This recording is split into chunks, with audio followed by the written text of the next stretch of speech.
Oh, hey, would you look at that? They took out the Jungle Cruise poster. How do you feel? Woohoo! Finally! Bye-bye! Okay. It's enough. Sorry, that was a little over the top, wasn't it? Hey. Oh, wow. No one said it was over the top. Oh, wow. Oh, how fitting after watching Halloween. Halloween Kills. And just like the movies will play out our last scene, you won't cry, I won't scream.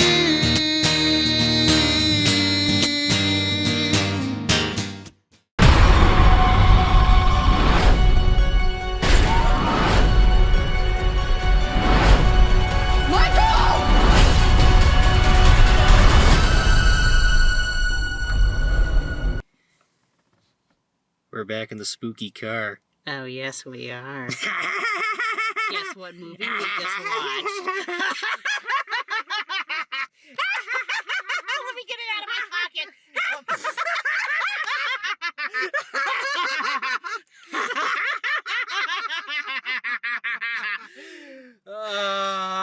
We're nuts. And that's why we love each other. Halloween Kills. So, this is interesting because you haven't seen the original Halloween up until last week. Yes. So what happened is that last week I went over to his house and we watched the original Halloween. Uh-huh. Then we watched Halloween 2018 because that's the official canon sequel. Mhm. And then we watched the original Halloween 2. Wait, back up a second here. We did more than just that. We also tossed in Teen Wolf. Yeah, Teen Wolf, Oh no, we're getting raptured. other cars. You can see our beautiful faces now. Yeah, we're illuminated. And goodbye, light. Goodbye. See you later. We're like, who the hell are these light. No, weirdos no, in the light. car waving at us? Bye-bye now. Bye-bye. See you later. Bye-bye. Thank you for blinding me. So, yeah, we saw Teen Wolf as well, and that was... It's okay. It's okay. I'm not It's gonna. okay. Yeah, I'm not gonna argue with Teen Wolf. I mean, I don't regret watching it, but will I ever see it again? No. Back to the Future was way better. Yeah. Well, then again, I don't want to get into that argument. I was about to toss in Full Moon High, but I'm like, nah, Teen Wolf's better than Full Moon High, and I had to review it. Spoiler alert. So, your thoughts on the Halloween franchise so far, from what you've seen? With all the canon stuff, I really, really enjoy it. I mean, the original Halloween 2, I didn't mind that, but I can see why they decided to scrap that as canon. Yep. Because the whole thing about making him, or making Laurie his sister, just made absolutely no sense. Well, even John Carpenter admitted he was drunk at the time he was writing the script, so it's like, gotta think of an idea. Yeah. I know. Michael Myers is Laurie Strode's brother. Yes, that's the... And what's great about the newer movies is that, you know, they do have a lot of Easter eggs and nods to the other sequels, even though they aren't canon, but they're still respecting them. They're not pretending they didn't happen. They're still respecting them in their own way. There are some that are pretty obvious, like the Silver Shamrock masks, which show up again in this movie. It's in the trailer, so we can say about that. Yeah. But yeah, hell, they even played the trailer again before the movie. Yes, which that was like, oh, okay. Like, it was at a point where it's like... weird. Because it's like, they are playing Halloween Kills, right? They didn't make a mistake. Yeah, because when we went in, it was at theater number 9, and on the marquee it said No Time to Die, the new Bond movie. And I was like really worried. Oh, that's what you meant by if they start playing that, you're going to run out of the theater. Yeah, I'm like, oh my god, if they play the wrong movie, I'm going to gun it to the snack bar and tell them. I thought you meant that if you saw the trailer for No Time to Die, you were going to gun it out of the theater. That's why I'm like, oh, they're probably going to show it. I didn't realize you... Damn you, Bond! How dare you form my will to see Halloween Kills? Well, no, because when I was in Florida at one point, visiting Mike, Dan, and Sarah, we went to see Finding Dory. Yeah. And they accidentally played Central Intelligence instead, the Dwayne Johnson, Kevin Hart comedy. Yeah. And when that happened, when I saw the Warner Brothers logo, I booked it out of the theater Not out of the theater screen they were showing it, and then went to the snack bar and said, they're playing the wrong movie. We're supposed to be seeing Finding Dory. Yeah. And so they stopped the projector, switched it over to Finding Dory, and I knew it was going to happen because the trailers they showed before were more for adult orientated movies. Yeah. They didn't show the Sausage Party trailer, which I was actually very thankful for. Yeah, because that would have been like. Oh my god. So yeah, I was worried that was going to happen. Because Yeah. we walk in, it says No Time to Die, and at the snack bar they said, "Oh yeah, we're doing Halloween Kills in that theater, just we didn't change the marquee." And so I'm like really nervous because they play the Halloween Kills trailer and two others, and I'm like, please, for the love of God, let it be the Universal logo. Let it be the Universal logo. Thank you, God. It's the Universal logo. Yes. Oh man. Well, this wasn't a wrong movie being played scenario, but my No. sister and I, we went to go watch, I think it was like the third X-Men movie. And what happened... Apocalypse? Yes. Or, okay, Apocalypse. What happened was that it was blurry on the sides, so they ended up giving everyone in that theater free tickets for, I think it was like, for up to a year to any movie that we wanted to see.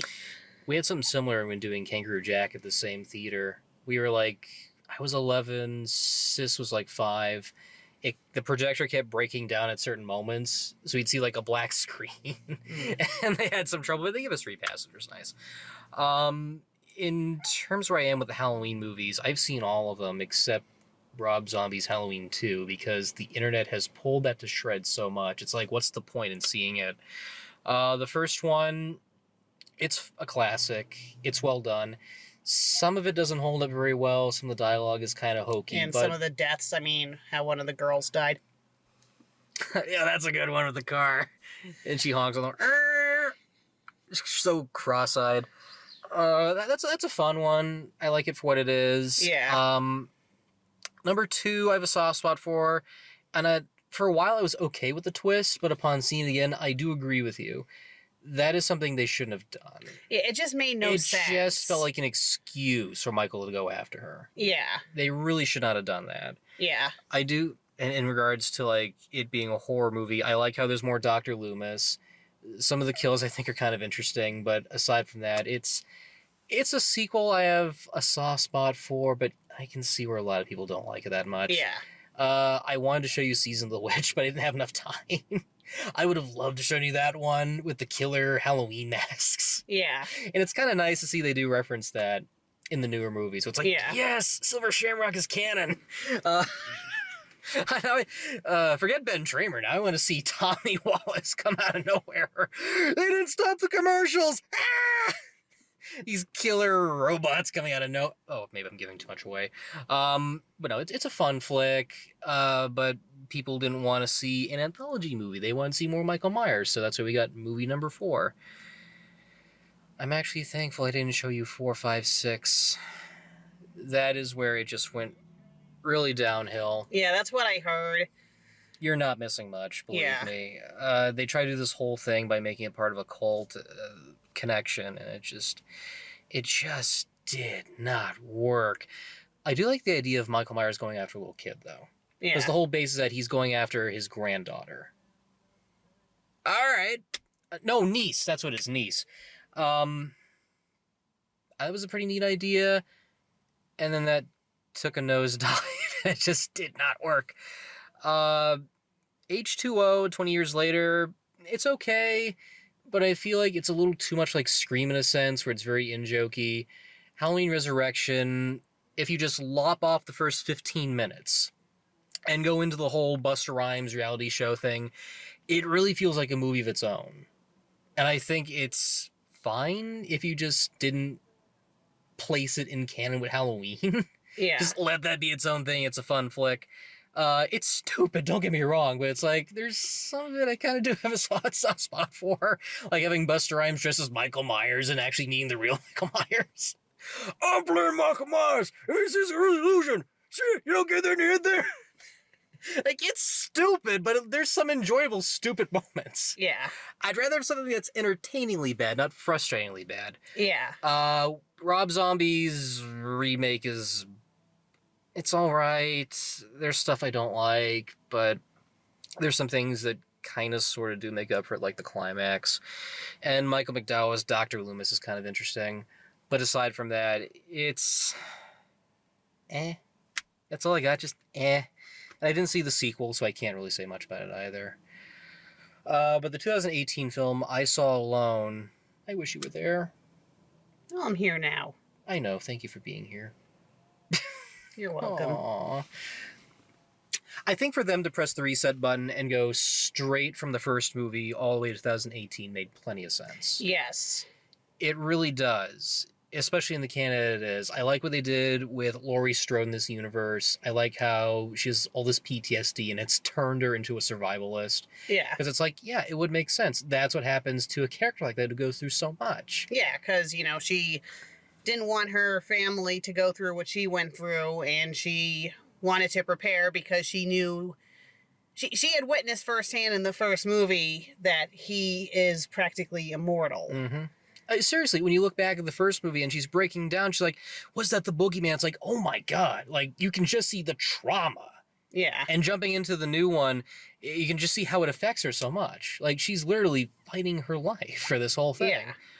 I do like the fact that she has a granddaughter, which is kind of nice. So it's like passing the torch in a sense. Yeah. Which I feel is what the new Star Wars film should have done by having us have more time with the old characters so it eases us into the new characters. Yeah. And that's one issue I have with the new trilogy that I think works so much better here, is that you have so much time, and this counts for Halloween Kills too, you have so much time with these old characters, even though some of them are played by different people. But I'm not going to go into spoilers about that. But because you spend so much time with these older characters and how it meshes with the newer folks, it makes so much sense just to see where they stand 40 years later up until now. It's like Stephen King's It, for example. Yes. And that's probably the best allegory I can make without giving too much away. You have these characters that had an experience with this form of evil years ago when they were in a much more younger, innocent kind of form, and to see them grow up and as to how they are today and how that impacted them is, I think, really the main hook for this movie. Yeah. And just to see how it changed them and altered them for the better or the worse, that's such a clever idea. It's so interesting. This is exactly what I think they've done with It Chapter 2. Because when I read Stephen King's It, that was really the biggest problem. The stuff with the kids was interesting, but when they become adults, it's really hard. Because you're having a bunch of adults going up against a supernatural clown. Here, it works so much better. They're going after a serial killer that can't be stopped. And that makes it all the more scarier. Yeah. But, yeah, how do you talk about a movie without... Yeah, because that's the thing. I mean... okay, right out of the ballpark. Did you like this entry, or...? Yes. Like, it was... We can say it was definitely gory. Like, they did a fantastic... Good and gory. Yeah, they did a fantastic job with the practical effects. Like, I don't think... $20 million well spent. I mean, I think there might have been some CGI, but it was... I don't know, because the practical effects were really, really impressive. And I love movies that still use practical effects. I feel like I have nothing against CGI, but I sometimes feel like it's kind of relied upon too much. So it's nice to see a film that still makes use of practical effects. Exactly. And this is my 2 cents. CGI is an element that's good for touching things up, but if it's overused, then it becomes a problem. The best example I can think of, in terms of a current film, would be Krampus, because there are some mixtures of animatronics. And when it's using CGI effects like the gingerbread man, it's like, okay, I can't see how that could be done practically. Maybe in stop motion form, fine, but as a digital effect, it works to its advantage. The Godzilla movies, it would be ridiculous to have a guy in a monster rubber suit. Obviously, you need a computer accompaniment. Here, this is the kind of movie where practical effects are needed. Yes. Especially given the body count and the things that happen. I'm starstruck. This makes the first movie look like a Disney film. Just, when you really look at the two, it's like, how did we go from something simple and innocent but thrilling to just in-your-face blood. And it's still There's worked. brains in this movie. Yeah, like, it was very violent, but it worked, though. Because I think pretty much this movie did what they probably wanted to do in the 70s, but they didn't have... Like, in the 70s, I don't think you could really get away with a movie that violent. No, you couldn't. This movie, if it came out in the 70s, would have been like... Even the 80s. Oh, yeah, even the 80s. It would be like an X-rated movie. I could tell the stories of what happened to the Friday the 13th franchise. There's so many tales I know where this entry, that entry had, like, great moments of gore. But then the MPAA would come in and say, oh, we can't show Jason snapping a guy in two. That's got to get cut down. Yeah. That's why there's director's cuts. Unfortunately, the footage needs to exist first. Oh, yeah, that is true. I feel like the characters really progressed here. We're still following these people from the first movie into this one. I think that was a really smart move. Yes. And again, they do bring back in some older characters. I wish I could say who they are, but I don't want to give too much away. Yeah. And like I said, folks like Anthony and Michael Hall are playing some of them. And it's not too problematic, because it would probably be hard to find the original people today. But they were able to get, one or two folks from the first movie, which is fine. But you really do feel like they were those characters. You feel like they grew within those 40 years to this very particular point. Yes. I'm sorry. How can you talk about this? I know, because there's so much. Oh, there's so much we want to discuss. We can't because we don't want to spoil it. My jaw was right on the floor when the ending happened, because we got another movie coming out, which is not a spoiler. I have an idea. We can tell the viewers that if they don't want to be spoiled, to stop watching. And if they want to be spoiled, then we'll continue to talk. All right. So I guess that's probably the case. Very briefly, we'll probably do final thoughts right here, and then I'll do like a little credit, and then like spoilers or whatever. Okay. I can't. Spoilers are fun. Brother. So, ladies first. Yes. So, Laurie's daughter. No, I meant final thoughts first. Oh, I'm sorry. Okay. Because if we say spoilers here, okay, they won't know what we think of this movie. All right. So, final thoughts. If you're a fan of the Halloween franchise, definitely watch it. Even if you're someone new like me, I would recommend watch the first movie, watch the 2018 movie, and then watch this one, because it's these three movies that are the actual canon, and they just flow so well together. If you're squeamish about violence, the first movie isn't too bad about the violence, but that's because it was in the 70s. 2018 is violent, but this one made that one look tame. Ha! For me personally, this one is not my favorite entry, but I will say it was really engaging. The stuff they do with the characters I thought was interesting. I'll discuss the spoilers why certain things kind of bug me a little bit, but that's just story reasons. Because when you're doing a sequel, certain things have to connect. And there are some things that are just like, I don't know how I should feel about that. But what really kept it together were the main characters and the journey they were going through. This whole thing, because there's a killer on the loose, and they're trying to figure out what to do. And things go cock up. And to see it all snowball into what it does, I thought was fascinating. The only hanging sword of Damocles that bugs me, and this is something I can say without spoiling, we know there's going to be another Halloween coming out, because literally they shot 2 movies back to back. So for one to say Halloween Kills, and another to say Halloween Ends, it's coming out next year, I knew in my heart that at some point, some very pivotal point, they were going to do something to leave the door wide open for another film. And I'm a little worried because of the times you're in. And if this movie does well, I'll be happy. Because we're in that age where we're just looking at the opening weekend and seeing exactly how it does or what will it do. We're just biting our fingers nervously, like if it doesn't make X amount of money, then no sequel. That's why I'm worried about Dune next week. Because it's one part of a story. It's not Peter Jackson's Lord of the Rings where they're filming things consecutively back to back. It's one long stretch of a film, and we're only getting a portion of that movie. Yes. So I'm worried. I'm really worried for the sake of how this will do currently. But you know what? I had a good time. It was fun. I still say Halloween 2018 is the quintessential best one so far of the 3 we've gotten at best. But you know what? It entertained me, and that's the important thing. Yes. Spoiler alert, 0 Ben Tramer. I was hoping for Ben Tramer in this movie, and he wasn't in it. Why does he get a little tiny mention? Damn it.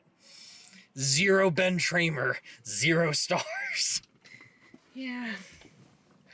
Okay, let's really go into spoilers.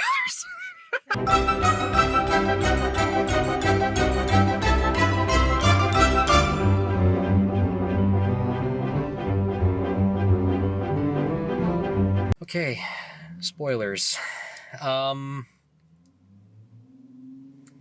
It was nice to see them bring back old characters like Tommy Doyle. Yeah. Even though he was kind of an idiot in this movie, but... And he incites an entire mob. Yeah, and they end up causing an innocent man to commit suicide, but, you know, what was about to happen to him, I don't blame him for jumping off the roof of a building. Yeah, I mean, I feel... I'm actually surprised they carried over stuff like that from the previous movie with the inmates. Yeah. Because that's something they didn't do in the first movie. No. So here they're like, oh no, we're bringing it over here too. It's like, oh wow, that's actually not a bad idea. I wonder how many other crazy inmates they're going to find roaming around in Haddonfield. Yeah. And my God, let's just say Michael would get along smashingly with Negan. I don't know about that. Michael tends to work alone.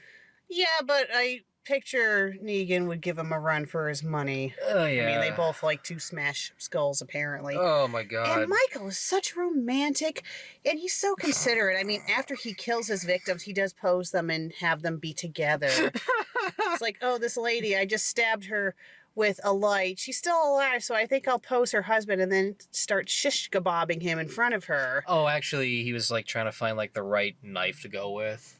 Which took me a while to realize. Oh, It's like, so... oh, he's just going through the knives like, oh, that's not it. Oh, that's not it. Okay. Oh, that's not it. A little bit of a critique, though. The thing that he killed her with. That was painful. Well, that was painful, but realistically, I don't think that glass would be strong enough. No. But it's a movie, so that's just me, the inner critic, coming out. Yeah. But I'll give it this much. When Tommy Doyle incites a riot, you just know it's going to get out of hand. yeah, And you're waiting for that to and the happen. panic, like especially when they realize it's not him, and Lori and her daughter are trying to, you know, tell the crowd it's not him, and they just don't care. They're just out for blood, Yep. which you don't blame them, but you feel bad for the poor guy because, you know, he's an inmate, yes, but it's obvious that he's, you know, not a violent one. Yeah. You had a problem with the mob. You know what I had a problem with? What? The boyfriend Cameron. Yeah, I would. What was up with that? In the first movie... He was a dick? He was a pure dick. Like, Yeah, and it's he's like, on the why did dance he die? floor. He sees, like, Mrs. Frosted Flakes' cool cat and mingles with her. And Laurie's By kissing granddaughter. And Laurie's granddaughter's like, what are you doing on the floor? Oh, no, she incited me. And then here in this movie, he walks out, sees what's going on, meets up with her again, and is like, hey, you want to go kill Michael Myers? Sure. Like, wait a minute, didn't you forget the stuff that happened at the dance? Well, especially seeing in the other movie, he was being a jerk to her. Like, how dare you get mad? I'm going to take your phone and throw it in Jell-O or something. It's like, really, dude? Yeah, like, Ugh. what the heck? That really bugged me. But he did get his comeuppance. In other words, yeah. Oh, that was so painful. Ugh. Yeah. Oh, there was a ton of painful deaths. Yeah. It's like, I don't know what was worse.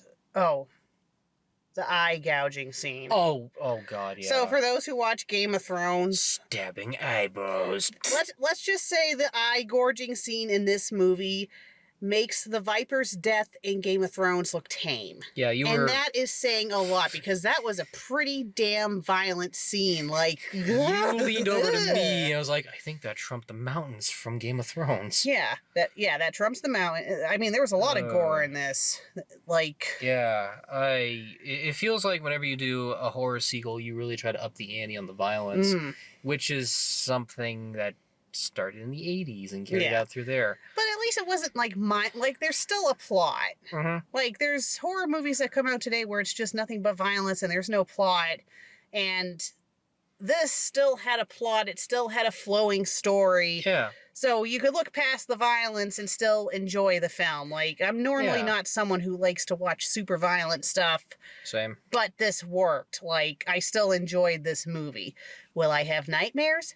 Most likely. Unless I'm in there. Yeah, but then what if the nightmares involve you dying? I can't die. It's a nightmare. You can wake up from a nightmare and I'll be here. Yeah, that is true. A nightmare can never kill you. Well, unless you're dealing with Freddy Krueger. Oh shit, you got me there. Yeah. Oh my goodness. So, good God, this ending. I mentioned that we're going to get a sequel next year, and I was worried about how this movie was going to end. Let's just say Laurie is definitely going to be out for Michael's blood. Because as annoying as her daughter was... Karen.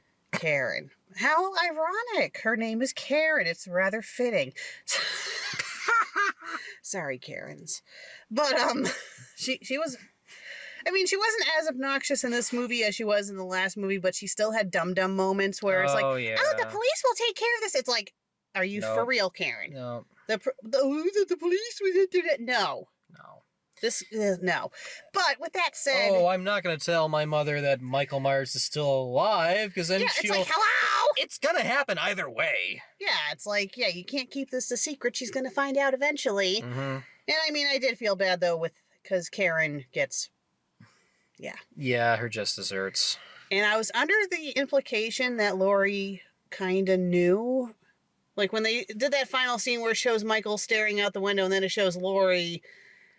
And, like, they were showing Laurie's face while her daughter was getting killed, even though she wasn't physically there. I'm kind of wondering, it's like, was she psychically, like, kind of aware that her daughter was being killed? Or maybe she has a hunch. Yeah. Like, she knows the cards are in place, because even in that speech at the end, she's like, you can't stop this, no matter how many times you beat it into fruition. Yeah, I'm just hoping that the granddaughter doesn't die.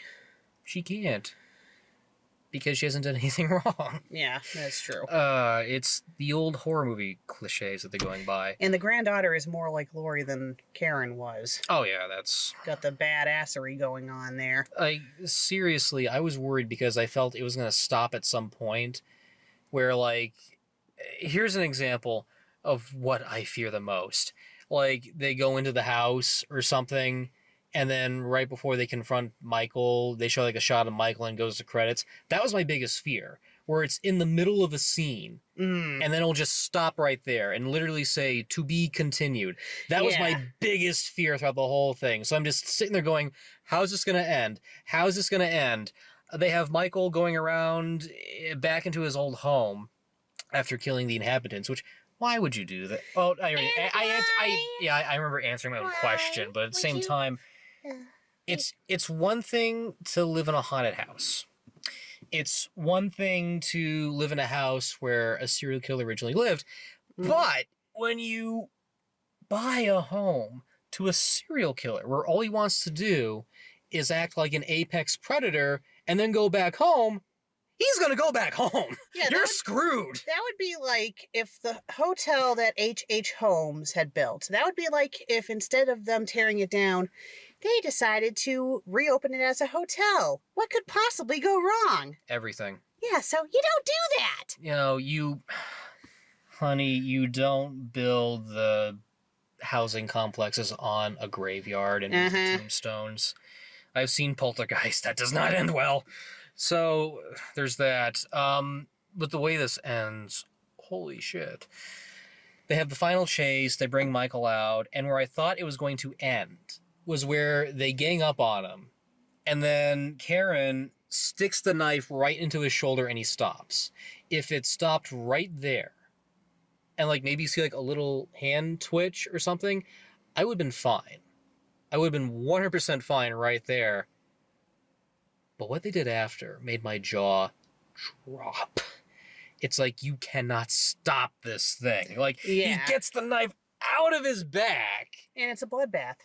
A red Halloween redding. Like, he takes on everyone. Yeah. Holy smokes. And, it really does show this thing is unstoppable. Yeah. And Tom dies. Oh, man, I felt bad. Yeah. It's like, at least the girl, his childhood friend still lives. Did she? I think so, yeah. Maybe it was a blink and miss moment, but I think she was at the hospital, but yeah, I think she. Oh yeah. She does. I think she lives. So I think she's alive. Yeah, I think. Maybe. I mean, if we're wrong, we're wrong. But I think she lived. It's on Peacock, so yeah. who knows? I mean, I know obviously. I'd rather see in a theater because that's more effective. But yeah, it ends as it is. Karen goes up to the top floor of Michael Myers' house and goes into the sister's room. She like steps where Michael is. Why? I don't know. Yeah. And then Mike appears behind him and stabby, stabby, stabby sequel. I will say, and I had this critique about the original Halloween movie, was that it was a tad predictable at times, but not enough to take away from the enjoyance of it. Is enjoyance even a word? Enjoyable moments. Yes. Yeah. I can fanfic critic character coming out right now and saying, "That's not a word!" I've seen this movie 60 bajillion times. That's not a word! Where's that in the dictionary? Well, guess what? I just made it up, so there. Bajillion is not a word. It's infinity, you fool. Or Google. Oh, yeah. 100 zeros? That's big. Yeah. Oh, brother. So, yeah, if it wasn't for those moments, I think it would have been a perfect sequel. It's serviceable. Yes. It's very, very serviceable. It's not like any other sequel I've seen where it has, like, major faults. This one has only minor faults. Yeah. There's parts here where it feels like they're trying to get from this point to that point. Like, oh, we got to get the granddaughter on the move to be part of the hunt for Michael. All right, we'll have her boyfriend Cameron show up and say, hey, we're going to go after Michael. She forgets everything about the shit that he did under her. And yeah, they should have had him die in 2018 movie and had the other guy live. I was thinking the same thing in hindsight. Because to me, the other guy was a lot more likable, even though he was trying to pull the, oh, you just broke up with your boyfriend. We're dating now. It's like, no. You're a devil. I'm not going to date you. But still, I mean, the boyfriend, I wasn't sad. I pretty much had a feeling he was going to die, and as brutal as his death was, I didn't really feel bad. No, mostly, I mean, if they didn't. If they didn't have him be a douchebag in the other movie, yeah, but that ruined him for me. His douchery. I agree. I mean, how can you sympathize with a character who pulled off a move like that? Yeah. That's really the biggest problem. And like I said, why would you even go with him after he pulled that stuff on you? Yeah. It's not like you're forgiving everything. Tommy Doyle, I can at least give a little inkling because he has a moment with Karen after they get the wrong guy. And he's all like, look, I'm sorry, but you know what? He's still out there. We can still make up for this. We can still get him. Like, that I can slide a little bit. Because at least he knows he's wrong. And he's trying to correct that. Yeah. It's not like he was, like, toying with someone's heart. Yeah, and it was just heat of the moment. It was a mob mentality. And I think even right before the inmate had killed himself, he was starting to realize, wait a minute, he might not be him. And then he was kind of in denial because he didn't want to admit that he caused an innocent man to die. There was a really good line there. A really, really good line. And it's when one of them says, he's turning us into monsters. Yes. That was good. Yes. That's like Twilight Zone stuff right there. How they're just turning into this whole facade of folks. Yeah. They're saying, you know, Haddonfield wasn't like this and stuff. One traumatizing thing is turning us. That's a great idea. Yes. And given how the current social climate has been, no matter, this is really relevant with today's stuff. Yes. How we get switched on by one little triggering event. Yes. Some don't find reason. We just literally go right to the source. Yeah, it's like a domino That's effect or a great. snowball effect. Yeah. So I thought that was good there. Yes. But like I said, if it just sharpened up the character motivations, I think it would have been a better movie. But as it is, it was entertaining. Yeah. I'll say it's an entertaining film. Yes. And I'm curious to see how it's going to conclude. Yes. We are so seeing the sequel when it comes out. You and me, honey. Yes. The history of the world, my dear. Two on the nose. No, it works. Trailers? Yes. So we didn't get too much again. So it was pretty much more or less the same trailers, like the Matrix trailer. The Halloween trailer, which made me go a little nuts. Yeah. What was the other trailer? I think it was called Licorice Plaza. It was by Paul. Oh, the one about the one where people actually look like people. Mm-hmm. As in no skinny, mini, muscular men, like average-looking people, which it's refreshing when they have actors that actually look like people. That one actually looks kind of fun. Yeah, that one does look fun. A little confused about what the plot's supposed to be, but... I think it's like a boy meets girl scenario, and Yeah. stuff happens, and it's a coming-of-age story. Yeah. That's the thought I got from it, but it looks pretty interesting. Yes. But yeah, I mean, the other two trailers were more or less the same. But yeah, entertaining movie. I'll give it that. It's definitely worth a matinee. Yeah, the theater crowd, well, had those ding-dongs behind us that were laughing at the death scene. That's, yeah. He kicked the door on the girl holding the gun, And causing her to point the gun in a different direction and shoot herself. Yeah, and I went to Morgan and I was like, ha ha ha, not funny. Because it wasn't funny. It's like, hello. No. It's like the people who laughed at Mrs. Lovett's death in Sweeney Todd where she gets shoved in the oven. I think my old friend had said that scene made her laugh, but considering how sadistic she was, I guess that doesn't make it. I guess that makes sense that she would find that funny. But yeah, execution, man, execution. Yeah. No, it's not funny. Yeah. Unless it's a character that was a real douchebag and then they died.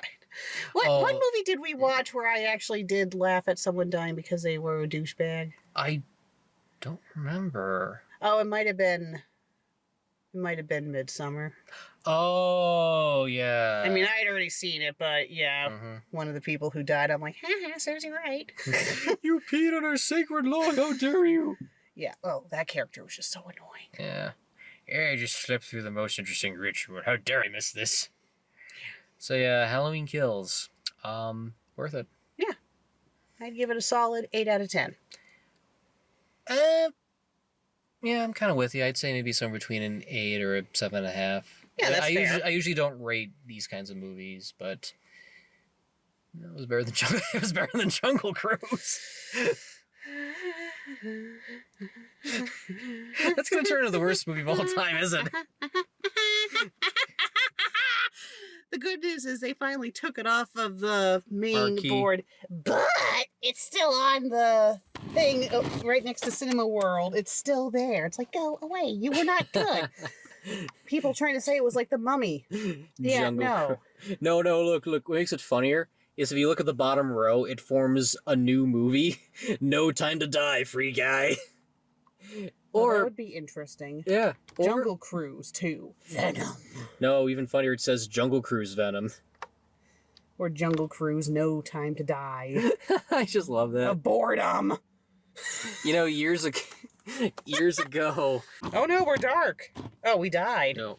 Now we're alive. Years ago, when I went to see Christopher Robin, the marquee had 2 other movies layered underneath it. Oh. No, above it. So it said Predator Seeking Christopher Robin. Oh, bother.